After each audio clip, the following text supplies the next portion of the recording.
kalamidad, ng tagumpay o kabiguan, ng ligaya o lungkot.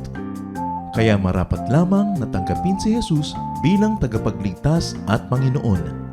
At matapos yun ay panariwain ang katapatan at paglapit sa Kanya bawat araw o day by day. Ang day by day ay naglalayong umalalay sa pang-araw-araw na pamumuhay. Narito po si Kuya Ed Lapis sa mensaheng pinamagatang What do you lose when you fear?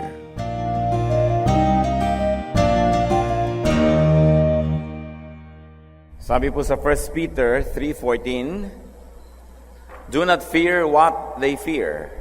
Do not be frightened. Gaano karami po sa atin ang maraming mga takot, maraming mga pangamba. Nababawasan ng kaligayahan, nawawalan ng katahimikan, at maging yung mga pagpapala na ibinibigay ng Diyos hindi natin napagtutuunan ng pansin dahil nakatitig tayo sa ating mga kinatatakutan na kadalasan ay bunga lang ng ating imahinasyon. The Lord said, do not fear more than 50 times in the New Testament alone.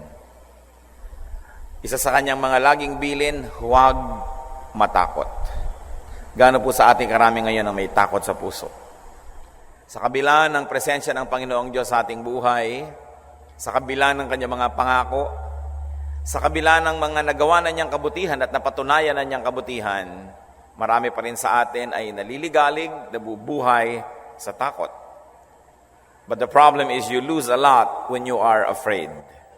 Ano po ang mga nawawala pag tayo ay natatakot? At yan po ang nais nating talakayin sa tulong ng Panginoon at sa kanyang pagbibigay ng kaliwanagan. What do you lose when you fear? Thank you, Lord, for your goodness, and thank you for teaching us not to fear. When you look into our hearts, O God, you know that many of us live in fear. We're afraid of many things, and fear robs us of many things. Teach us, Father. Teach us to understand your teachings, that we should not live in fear. Mangusap po kayo, Panginoon, kayo po maging tunay na tagapagsalita. Lalong-lalo na, Panginoon, sa mga taong kailangang maunawaan ng lalim at lawak ng iyong katuroan, bigyan mo ng bukas na mata, nakikinig na tainga, at nakakaunawang isip. Nang ang salita mo hindi lang pumasok sa isang tenga at lumabas sa kabila. Nang ang salita mo, Panginoon, huwag mabaliwala, but that your word may accomplish the purpose for which you send it, and that is to set us free. Lord, teach us. Be our speaker. Enable us to have peace in spite of the many troubles around us. And Lord, we pray that as you speak, you will accomplish your purpose in our midst. Lead us unto greater godliness, and more importantly, may you lead us to a life of peace. Speak, Father. Use your servant only as your footstool, but be the true speaker.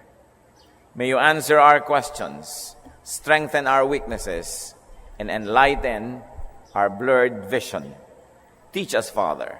In the name of Jesus, your Son, our Lord, we pray. Amen.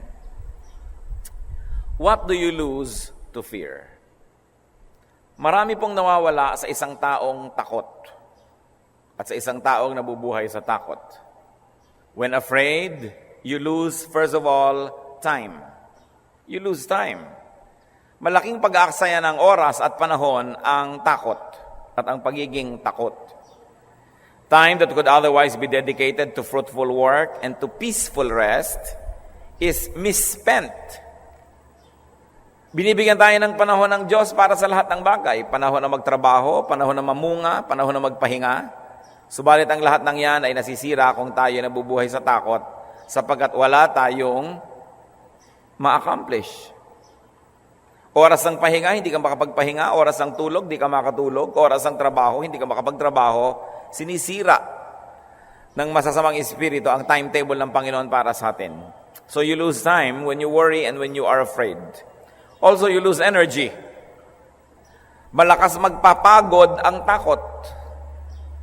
Kumisan nga, panaginip pa lang nasa panaginip nyo, kayo natatakot, may humahabol sa inyo, merong gustong gumawa ng masama. Paggising nyo, pagod na pagod kayo, na parang totoong nangyari. Because what we imagine in the mind happens in another sphere. It happens in another level of truth. Although it may not always happen in the physical world. Pero meron niya na bunga. At masaklap ang bunga ng pag-aalala at takot. Because it makes you weak. It drains you of your energy. Proverbs 17:22, a crushed spirit dries up the bones. Nakatutuyo ng buto, yaang malugmok, malungkot, mag-alala, matakot. Napakahirap na gawin. When afraid, you lose peace. Especially peace of mind. And when afraid, the tendency is for you to infect other people to the point that they are also disturbed. When afraid, you lose your cheer, your happiness, your cheerfulness. Nawawala ang sigla, ang saya, ang katahimikan, and you also lose soundness of mind. Nasisira ang proseso ng pag-iisip, nababawasan ang katalinuhan, nalilito at maraming maling nagagawa. What's more, when you're afraid, you lose your dignity. Warriors, fearful people, debase themselves. Pinabababa ang pagkatao noong may katawan, noong may sariling isip, kung siya ay nabubuhay sa takot. Maging si David, isang mahusay na mandirigma, magiging hari ng Israel, napakagaling na tao, pero dahil pinangunahan ng takot, nagbaliw-baliwan, kahit na ang kanyang sariling dignidad ay napabayaan. Sa 1 Samuel 21:12-13, David took these words to heart and was very much afraid of Achish, king of Gath. So he pretended to be insane in their presence. And while he was in their hands, he acted like a madman, making marks on the doors of the gate and letting saliva run down his beard. Alam niyo po noon sa Israel at sa mga kanugnog bayan, ay may kaugalian na hindi mo pinapatay ang isang taong baliw. At sa takot itong si David na siya'y masaktan, ay nagbaliw-baliwan. Hayaan na lumolobo ang kanyang laway at tumutulo sa kanyang bigote. Kinakalmot-kalmot niya yung mga pintong kahoy hanggang magkaroon ng uka at marka ito. Nagpanggap siyang nababaliw dahil siya'y natakot na masaktan. When you're afraid, you lose God's favor. You lose God's blessings. Why? Because fear means lack of faith. Yang takot ay nagpapahayag lamang ng kakulangan ng pananalig at pananampalataya. At ang pananampalataya ang unang hinahanap ng Diyos upang tayo ay kanyang katuwaan. Hebrews 11:6, and without faith, it is impossible to please God. And when God is not pleased, what kind of blessings can anyone expect? Kaya napakahalaga po na may pananalig. Fear and worrying rob people of many things. Fear and worrying do not bring good to anyone. Luke 12:25-26, who of you, by worrying, can add a single hour to his life? Since you cannot do this very little thing, why do you worry about the rest? Oo nga naman. Sino nga naman sa kabila ng ibayong pag-aalala ang makapagdadagdag isang oras man lamang sa haba ng kanyang buhay? At sabi ng Biblia, kung itong maliit na bagay na ito, isang oras na idadagdag sa buhay mo, ay di mo kayang gawin kahit ka mag-alala, di lalong hindi mo kayang gawin sa pamamagitan ng pag-alala ang higit pang mga malalaking bagay. So bali, walang mag-alala. Mag-aalala ka tungkol bukas, wala pa nga yung bukas na hindi mo pa nga alam kung buhay ka pa bukas, nag-aalala ka pa. Nag-aalala ka tungkol sa next week, sa next month, sa next year. Meron akong payables next month, meron akong payables next year. Pag gusto po nating mag-alala tungkol sa darating pa, ang kailangan lang natin gawin ay lingunin ang mga nakaraan na at itanong nyo sa sarili nyo at sa Diyos, nagkulang na ba siya? Kasi kung nagkulang na ang Diyos, dapat patay ka na ngayon. Nagkulang pala siya eh. Nagkulang siya ng proteksyon, di napahama ka na hanggang mamatay dapat. Nagkulang siya ng provision, di dapat namatay ka na sa gutom. Nagkulang siya ng pag-aalaga sa iyo, so dapat namatay ka na sa pagkakapabaya sa iyo ng Diyos. Pero dahil buhay ka pa, kumisan nga overweight pa, kumisan nga ang inaalala mo dahil yung mga iiwan mong pamana, kaya kalitong-lito. Hindi dahil wala, kundi dahil meron. At kung nalilito tayo at nag-iisip tayong walang-wala tayo, mag-isip-isip kayo. Madaling matakot sa kinabukasan, pero ang kailangan lang gawin, lingunin ang nakaraan at sabihin nyo sa sarili nyo, bakit nandito pa ako? Bakit nakatayo pa ako? Bakit buhay pa ako kung nagkukulang ang Diyos? All we have to do is remember God's good track record, and our faith will definitely be strengthened. How then can we avoid fear? How can we avoid losing to fear? Paano maiiwasan na malugi dahil sa takot? Unang-una, the obvious must be done. Do not fear. Huwag matakot. Do not worry. Natatandaan ko nung araw when I was in college, ang madalas mong maririnig, makibaka, huwag matakot. Mabuti pa yung mga taong yun at alam nila na hindi dapat matakot. Ang mga anak pa kaya ng Diyos ang dapat matakot. Not to fear is a decision. Ito'y isang pagpapasya. Para matakot, kailangan ka mag-decide na ikay matatakot. Kailangan ka magpasyang ikay magiging matatakotin. Pero para rin huwag matakot, kailangan magpasyang hindi ako matatakot. It is a decision. Because when you have already decided that you would be afraid, then everything else will fall in line and you really will be afraid. John 14:27.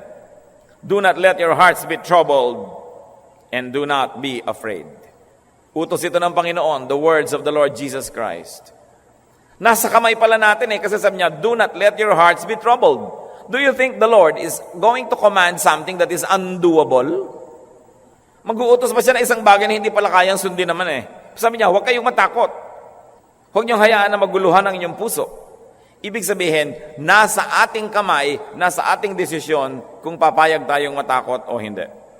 Joshua 1:9, have I not commanded you? Be strong and courageous. Do not be terrified. Do not be discouraged, for the Lord your God will be with you wherever you go. Wala pa tayong nakitang sinabing, do not die, because it is not in your power if you die or live. Pero yung sinabing, do not be afraid, ibig sabihin, pwede. Iniuutos, pwedeng sundin. So, kung sino man sa atin ang mahilig matakot, change your mindset. Change your mind. Reset your mind. Reconfigure your mind. Recondition your mind. So Romans 12:2, do not conform any longer to the pattern of this world, but be transformed by the renewing of your mind. Sabi, huwag ka na makiayon sa takbo ng sanlibutan, kundi mabago ka sa pamamagitan ng pagbabago ng iyong isip. Sabi sa ating wika, magbagong loob, maghunos dili, magpalit ng paraan ng pag-iisip. Kung ang reaction mo dati sa unknown is fear, dapat mag-develop tayo ng sistema, habit, na ang reaction na natin is trust in the Lord. Kung una mong reaction pag kami babayarin, may gastos ay matakot, magpalit tayo ng habit. Isipin natin, God who is bigger than our payables. God who is bigger than our troubles. God who loves us more than we love ourselves. Why do I say that? Because there are things we do that destroy ourselves. But there is nothing that God does to destroy us. Mas mahal tayo ng Diyos kaysa mahal natin ating sarili. So pwede siyang pagkatiwalaan. Discipline your mind not to dwell on worry, on fear, on the scary. Disiplina lang yan Habit forming lang yan. So ano pong una nating dapat gagawin para mabago ang ating buhay at huwag tayong mabuhay sa takot? Is one, decide not to fear. And two, important, rest. Magpahinga. Magpahinga. Ang ganda-ganda ng Tagalog sa rest, magpahinga. Na ang root word ay hinga. is when huminga ka, magpahinga ka, have time to breathe, to inhale, exhale. Kahit po sa mga tao na nagkakaroon ng mga physical troubles, sasabihin, relax, inhale, exhale. At may nangyayari pagbabago sa iyong utak kasi kadalasan kulang lang ng oxygen ang utak natin kaya tayo natatakot. Kulang lang ng nutrients ang ating katawan. Kulang ng pahinga.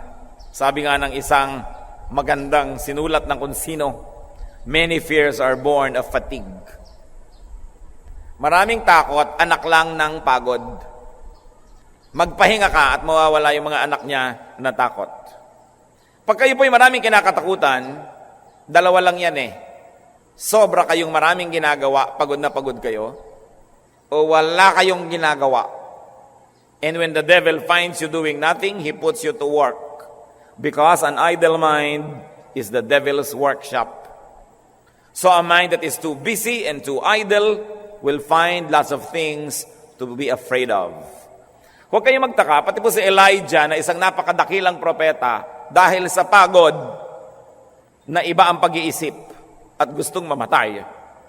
1 Kings 19 verses 1 to 8. Now Ahab told Jezebel everything Elijah had done and how he had killed all the prophets with the sword. Ito pong si King Ahab, ang kanyang asawa na si Jezebel ay nag-sponsor ng state religion na puro kasamaan. Yung kanyang kulto ang ginawa niyang state religion. At si Elijah, nasugo ng Diyos, ang nagpapatay sa napakaraming mga pare nitong false religion na ito. At nagalit si Queen Jezebel, who at the time wielded lots of power over Israel. So Jezebel sent a messenger to Elijah to say, "May the gods deal with me, if be it ever so severely, if by this time tomorrow I do not make your life like that of one of them." So sabi ni Jezebel, tinitiyak ko sa iyo kung anong ginawa mo doon sa aking mga alagang pare, gagawin ko rin sa iyo. Patay ka bukas. Elijah was afraid and ran for his life. When he came to Beersheba in Judah, he left his servant there, while he himself went a day's journey into the desert. He came to a broom tree, sat down under it, and prayed that he might die. Nakakita na ba kayo ng propeta na nanalangin, Diyos ko, patayin niyo na po ako, ayoko nang mabuhay. I have had enough, Lord, he said. Take my life. I am no better than my ancestors. Then he lay down under the tree and fell asleep. All at once, an angel touched him and said, "Get up and eat." He looked around, and there by his head was a cake of bread baked over hot coals, and a jar of water. He ate and drank and lay down again. The angel of the Lord came back a second time and touched him and said, "Get up and eat, for the journey is too much for you." So he got up and ate and drank. Strengthened by that food, he traveled 40 days and 40 nights until he reached Horeb, the mountain of God. Nakita niyo po itong napakagaling at napakabantog at napakamakapangyarihang propetang ito. Napagod siya sa kanyang kabanalan. Napagod siya sa kanyang mga kabayanihan sa dami ng kanyang campaign against this false religion. And when he was tired, he received a message from Jezebel, "Papatayin kita." Sa takot niya, siya'y tumakas. At matapos ang isa pang lalong nakakapagod na pagtakas, naglakad pa siya ng isang buong araw. At pagkatapos nung narating niya yung kanyang gustong puntahan, sabi niya, "Diyos ko po, patayin niyo na nga ako. Sobra-sobra na ang aking mga dinaranas." Isang propeta na dahil sa pagod, dahil sa gutom, ayan ang nangyari sa utak. Gustong mamatay. Kung meron po sa atin na kumisan ay gusto na nating mamatay, lalo't dinadaya tayo ng espiritong gusto nating magpakamatay ng mga masasamang espiritu, pagod lang kayo, magpahinga. So, paano po ako magpapahinga? Ang dami ko nga problema. Magpahinga. Sometimes, kailangan mo sundin yung prescription ni Mao Zedong. Ano bang sabi niya? 1 step backward, then 2 steps forward. Ang sasakyan man, kung minsan kailangang umatras, para makaabante. Kung kayo nasa isang garahe at nasa harap ng sasakyan nyo yung dingding, di ba't kailangang umatras muna kayo bago kayo umabante? Ba't kayo aabante ng aabante kung tiyak na babanggalang kayo? So bakit pipilitin sumigi ng sumigi, sumugod ng sumugod kung di nyo na kaya? Magpahinga. Ang Diyos nga nagpahinga eh. So, Pastor, hindi ko po kaya magpahinga, mapapahamak ang buong daigdig. Kahit si Darna, kung minsan nagiging Narda, nagpapahinga din siya. Kahit ang mga superhero, kung minsan ordinaryong tao lamang sila. Huwag niyong isipin na pag tumigil kayong maghanap buhay, tumigil kayong magsikap, tumigil kayong mag-alala, tumigil kayong magbunganga, at tumigil kayong magalit, ay titigil din ang mundo. Isipin niyo na lang, umaandar ang buong Inglaterra, wala kayo doon. Umaandar ang buong Australia at maayos naman ang andar, wala naman kayo doon. So aandar din ang buhay ng pamilya nyo kahit paminsan-minsan kayong mawala, magpahinga at manahimik. We need to rest. People underestimate the importance of rest, but you only have to remember that God put it as one of the 10 commandments. Sabi niya, you must rest because a tired mind becomes a devil's toy. It becomes a toy of the devil. Kailangan kompleto ng oras ng tulog, ng pahinga, ng kain. Kaya nakita niyo po itong propeta, nakatulog sa pagod. Pero ginising siya ng anghel. Sabi, huwag mo muna ituloy ang tulog mo kasi walang laman ng sikmura mo. Heto ang bagong bake na tinapay, umuusok pa. At heto naman ang isang pitchel na tubig. Kumain ka't uminom. At nung ginawa niya, natulog. Pero ginising uli, kumain ka pa't uminom. At alam niyo matapos yon nung magising uli, 40 days and 40 nights naglakad. 40 days at least. Lumakas uli siya. Kung meron sa ating may mga suicidal tendencies, magpahinga lang kayo. Pagod lang yan. Pagod ang kaiisip, pagod ang pagpupuyat, pagod na pagsisikap. Another way to avoid fear, trust in God. Magtiwala sa Diyos. John 14:1, sabi ng Panginoon, do not let your hearts be troubled. Trust in God. Magtiwala. Psalm 56:3-4, when I am afraid, I will trust in you. In God, whose words I praise, in God I trust. I will not be afraid. What can mortal man do to me? Sabi niya, pagka ako'y natatakot, papalitan ko yon ng pagtitiwala. Oras na ako'y tinutokso na ng takot, ipapaalala ko sa aking sarili kung sino ang Diyos. At ako'y magtitiwala. Another way to avoid fear is to live as to receive God's protection. Live in a way that you will receive God's blessing. Mamuhay sa paraan na nakakalugod sa Diyos at kung ganon, tatanggap ng pagpapala ng Diyos. Jeremiah 7:23, obey me, and I will be your God, and you will be my people. Walk in all the ways I command you, that it may go well with you. Linaw. Sundin mo ko. Ang anong magiging bunga niyan? Magiging Diyos mo ako. At ikaw ang aking magiging bayan. Magiging ama mo ako at ako ay kayo magiging anak ko pag sumusunod ka. At pag ginawa mo yan, mapapasaayos ang lahat. Pero Lord, sumusunod naman po ako sa inyo sa lahat. 1, 2, 3, 4, 5, 6. Nagtatype naman ako, nagaganito ako, oo nga, pero hindi ka sumusunod sa isang utos. Trust. Hindi ka sumusunod sa isang utos. Have peace. Hindi ka sumusunod sa isang utos. Do not be troubled because you allow all of these things to trouble you. So akala mo sumusunod ka talaga, pero marami kang di sinusunod, kaya ka magulo. Akala mo lang, masunurin ka na nga. Saan ka naman nakakita ng Diyos na sinusunod mo na, tas ang bunga pa rin, magulo ka? Siguradong may problema. Ikaw at hindi ang Diyos. Ang mahirap sa mga tao kuminsan, nagiging self-righteous. Lord, naglilingkod naman ako sa inyo. Nagdo-donate ako, tumutulong ako sa mahihirap. Sinutulungan ko ang mga naguguluhan ng buhay, etc., etc. Ba't ang gulo-gulo pa rin po ng buhay ko? Well, meron ka pang hindi sinusunod. Trust. And trust is when you don't see a thing that intellectually tells you that you can trust. Faith is the assurance of things only hoped for. It is the proof of things that are not seen. Kaya mahalaga ma-develop po natin ang ating pananalig. Sa mga makatatakutin, mga kapatid, kung matatakutin kayo, I will encourage you, ituloy nyo yan. Patuloy kayong maging matatakutin. Pero, palitan nyo ang kinakatakutan. Fear God instead. Total, mahilig kayong matakot. Sige. Kaya lang, sa Diyos na lang tayo matakot. Bakit ka natatakot sa momo? Bakit ka natatakot sa kamatayan? Bakit ka matatakot sa kasalatan? Bakit ka matatakot sa kawalan ng pera? Matakot ka sa Diyos. Psalm 33:18, but the eyes of the Lord are on those who fear Him, on those whose hope is in His unfailing love. So what does this verse tell us? That God gives us undivided attention. His eyes are on us. Psalm 34:7, the angel of the Lord encamps around those who fear Him, and He delivers them. Pinaliligiran ng mga anghel ng Diyos ang mga taong may takot sa Diyos.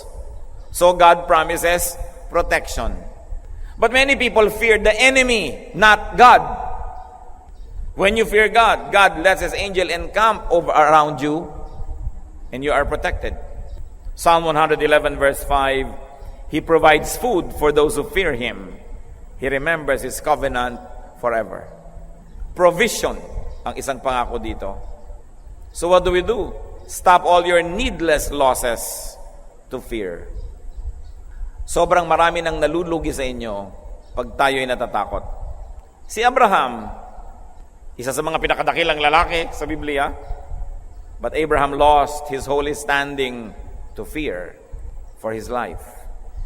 Sa takot na mamatay, nung naglalakbay sila ng napakaganda niyang asawang si Sarah, natakot siyang pag-interesahan ng mga Egyptians ang kanyang asawa at patayin siya para mawala siya sa landas.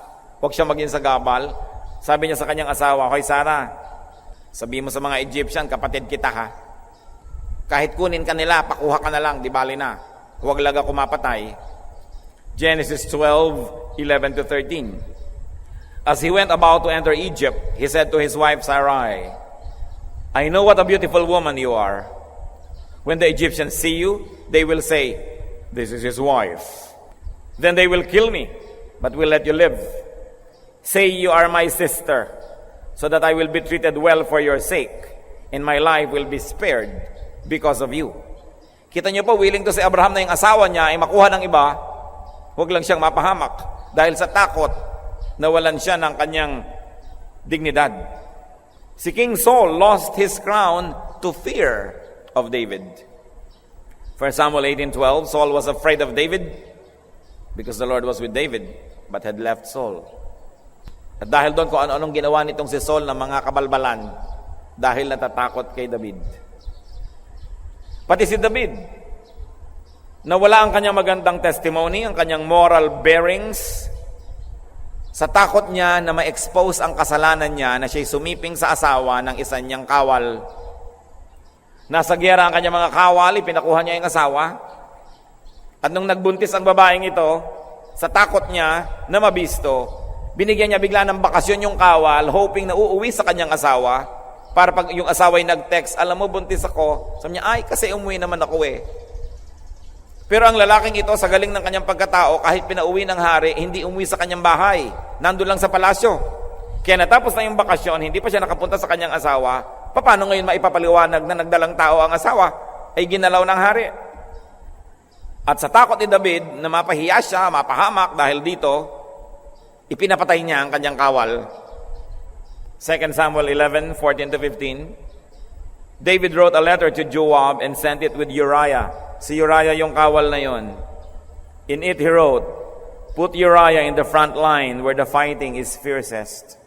Then withdraw from him, so he will be struck down and die."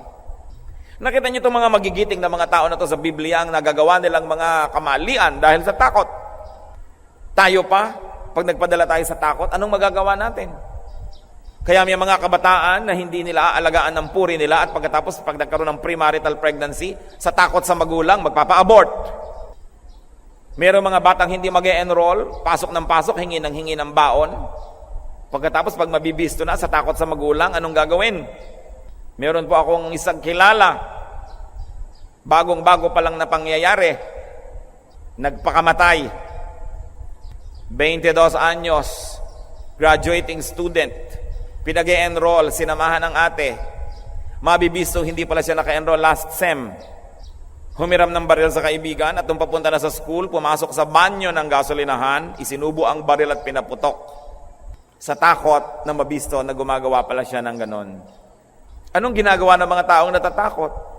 Sisingiling pa lang sa mga utang niya bukas o next month, nagpapakamatay din. Sinisira tayo ng takot. Pati si David, pati si Abraham, pati si Peter. Nangako yan sa Diyos, sa Panginoong Jesus. Hindi ko po kayo itatatwa kahit mamatay ako. Pero nung hinuli na ang Panginoon, at si Pedro ay susunod-sunod, bubuntot-buntot, at nakilala siya at namukhaan. Sabi ng mga tao, di ba kasama ka rin ni Jesus? Hindi Itinatwa niya ang Panginoon. He lost his testimony, his good standing, and his joy to fear. Matthew 26, 69 to 74. Now Peter was sitting out in the courtyard, and a servant girl came to him. You also were with Jesus of Galilee, she said. But he denied it before them all. I don't know what you're talking about, he said.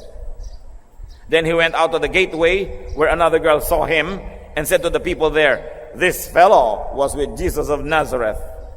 He denied it again with an oath. Pex man, sabi niya, di ko siya kilala. I don't know the man. Promise to die. Swear to die ba yun? May oath pa eh. After a little while, those standing there went up to Peter and said, surely you are one of them, for your accent gives you away. Then he began to call down curses on himself, and he swore to them, I don't know the man. So para makumbinsi lang ni Peter na hindi siya kasama ni Jesus, nagmura pa para lang maging convincing ang kanyang denial. What happens to people when they are afraid?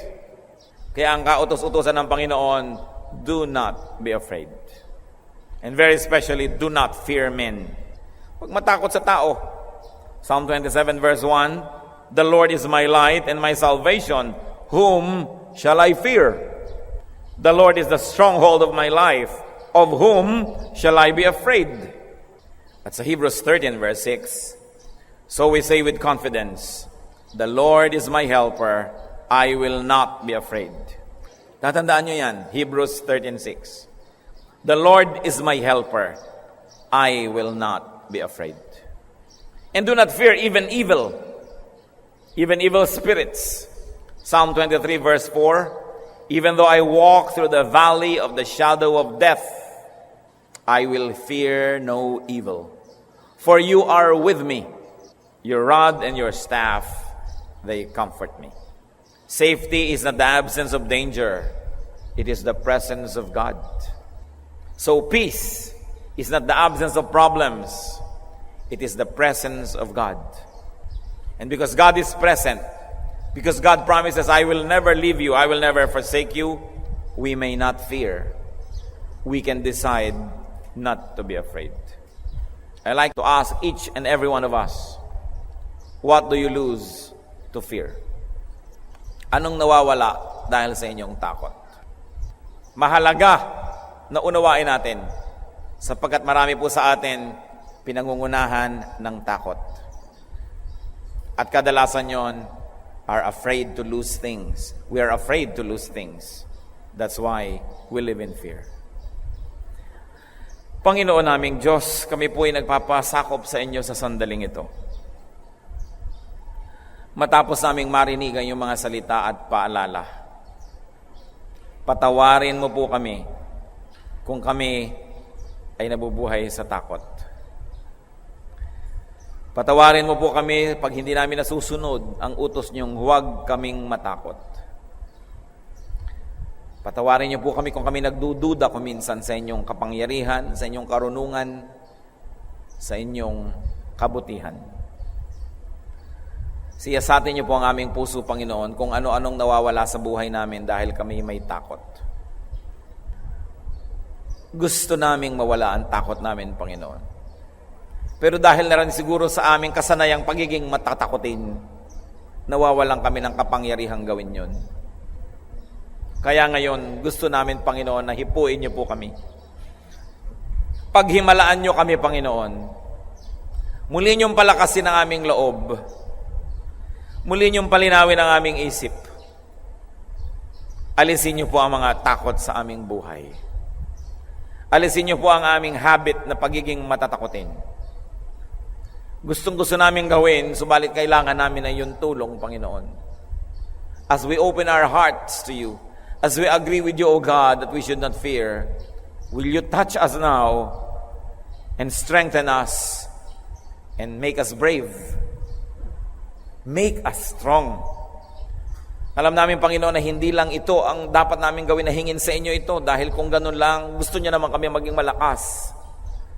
Alam po namin, dapat meron kaming participation. Dapat meron kaming submission to your will. We like to submit now, O Lord. Pero hinihiling namin, lahat po ng kulang namin, pakipunon nyo ngayon. Pakipunon nyo kami, Panginoon. Alisin nyo po ang aming mga takot. Ipaalala nyo sa amin kung sino kayo. Yung track record ninyo sa aming buhay. Mga kapatid, sa ating pagyuko sa presensya ng Panginoon, hihingi tayo ng isang makapangyarihang paghipo ng Panginoon sa ating puso. Sino man sa inyo ang may mga takot, lalo't paulit-ulit na takot, panghihina ng loob, nais nyo ngayon na ang Panginoon ay hipuin kayo. Nais niyong humingi ng kapangyarihan na mawala ang takot at maging matapang. Tumayo kayo at hihingi tayo sa Panginoon. Kailangan kilalanin natin na, Lord, meron po akong takot. Kinikilala ko rin po na kasalanan ito. Isang pagkukulang ng pagtitiwala sa inyo. Ayokong mabuhay sa takot, Panginoon. Ayoko na masira ang aking pag-iisip dahil sa takot. I don't want to be twisted and I don't want to be destroyed by fear. But I need you, O God. At this point in my life, I cannot do it. So I need a touch from you. Sino po ang may mga ganitong dalangin, tumayo at tayo hihiling sa Panginoon? Diyos na makapangyarihan sa lahat. Diyos ni Moses, Diyos ni Abraham, Diyos ni David, Diyos na lumikha sa amin, Diyos na makapangyarihan sa lahat-lahat. Masdan niyo ang inyong mga anak.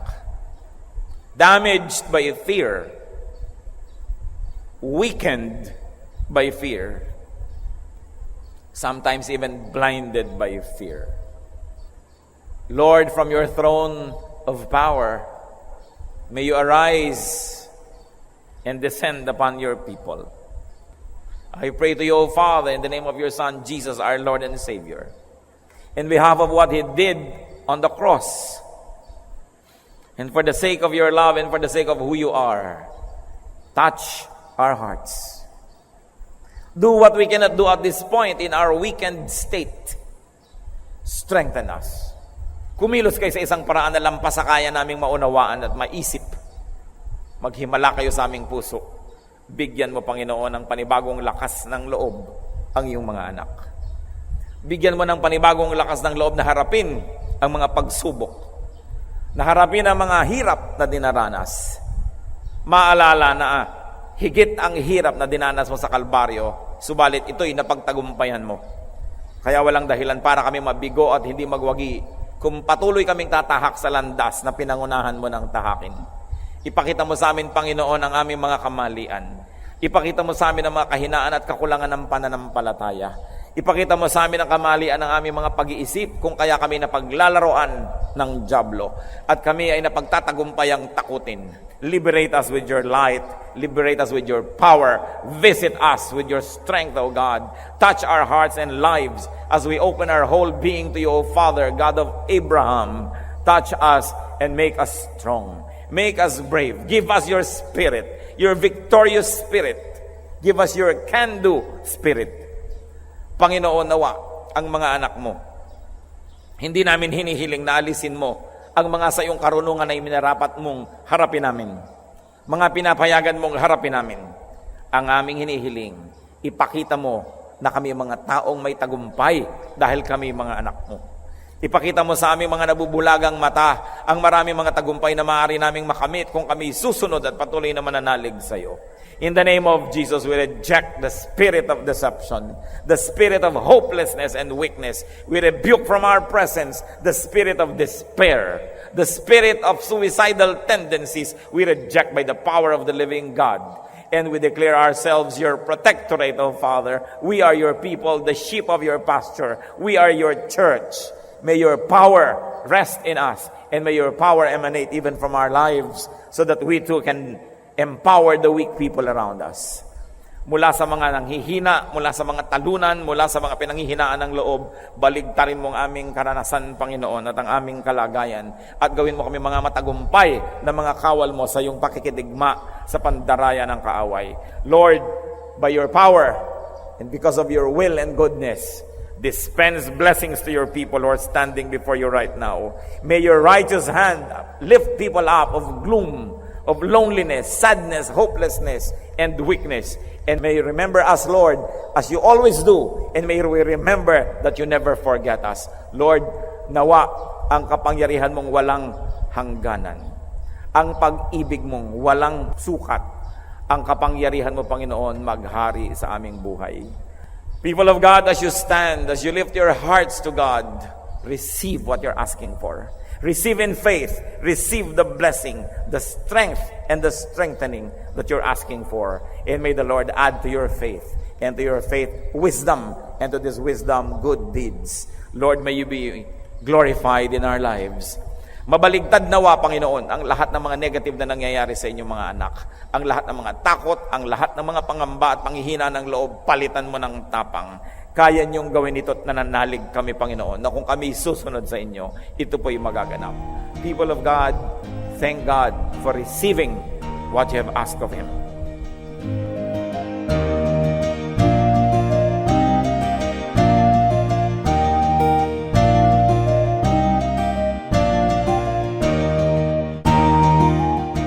Ang katatapos pong mensahe ni Kuya Ed Lapis ay pinamagatang What do you lose when you fear?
Bakit kapag Biyernes, munggo ang ulam? Ang munggo kasi maraming protein. At alam niya na ating mga ninuno na mabuti sa katawan. Ngayon, dahil sa relihiyon, nagkaroon ng pangingiling kung Biyernes at nagkaroon ng tradisyon ng marami na huwag kakain ng karne kung Biyernes. So ano magandang substitute? Munggo. Kasi maraming protein yan.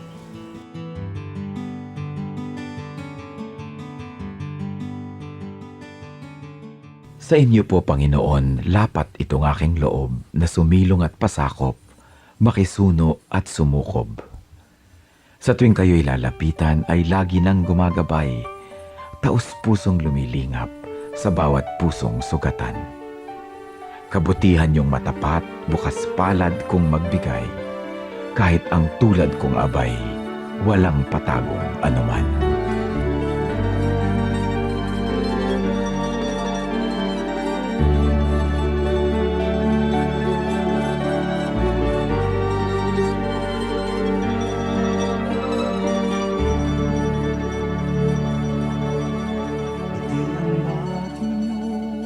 Sa pagsikat ng araw, maging sa karilagan ng takip siling, at sa kandili nyo ako'y hindi maliligaw. Latnan man ng unos sa lalim ng dilim. Kung sisikapin kong bilangin ang mga bituin, isa-isahin ko man bato sa buhangin, walang makahihigit sa lawak ng iyong pagtingin, sa kalinga niyo pagmamahal sa akin. Alleluia, Alleluia, Alleluia,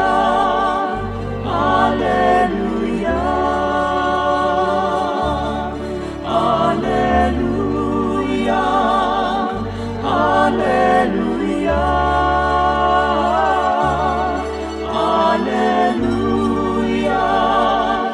Alleluia.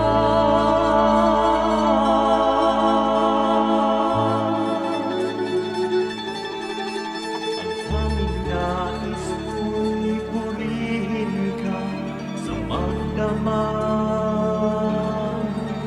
makasama ka maging sa aking hatid. Ako'y nagagalak sa kaligtasan niyo't habag, pagkat paglapit ko, ngiti ang iyong batid.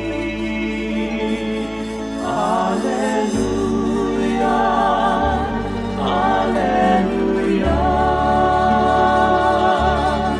Alleluia, Alleluia, Alleluia, Alleluia.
kapwa-tao nais mo.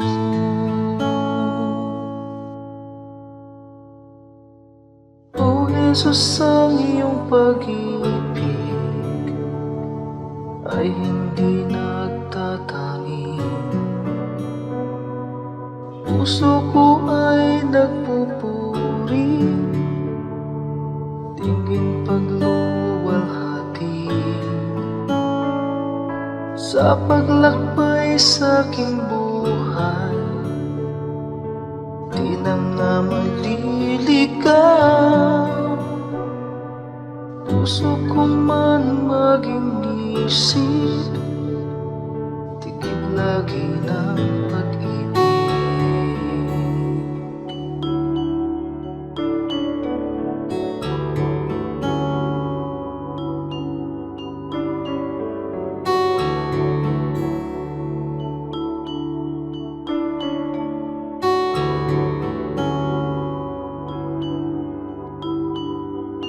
Kung ako'y magsalita man, wika ng bawat tao, kung pag-ibig ay wala, tila batingan.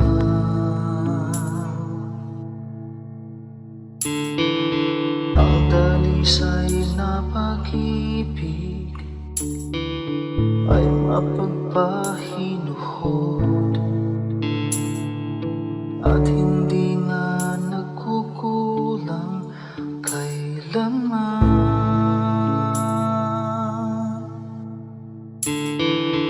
O Jesus, ang iyong pag-ibig ay hindi nagtatangi. Puso ko ay nagpupuri, tingin pagluwalhati sa paglakbay sa aking buhay. Di na nga maliligaw, puso ko man maging isip, tigib lagi ng pag-ibig.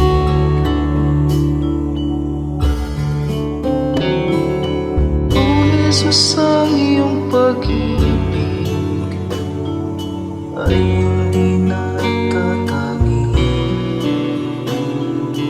Puso ko ay nagpupuri, tingin pagluwalhati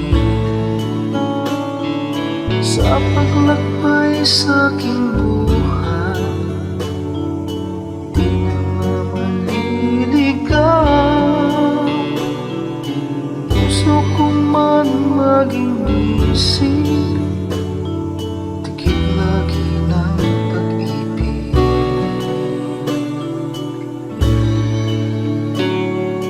Puso ko man maging isip, tigib lagi ng pag-ibig.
Oras na po para pansamantalang magpaalam ang programang Day by Day. Tayo po'y magsama-sama tuwing ika-6 hanggang ika-7 ng umaga, araw-araw. Magandang umaga po at mabuhay ang Panginoong Hesus!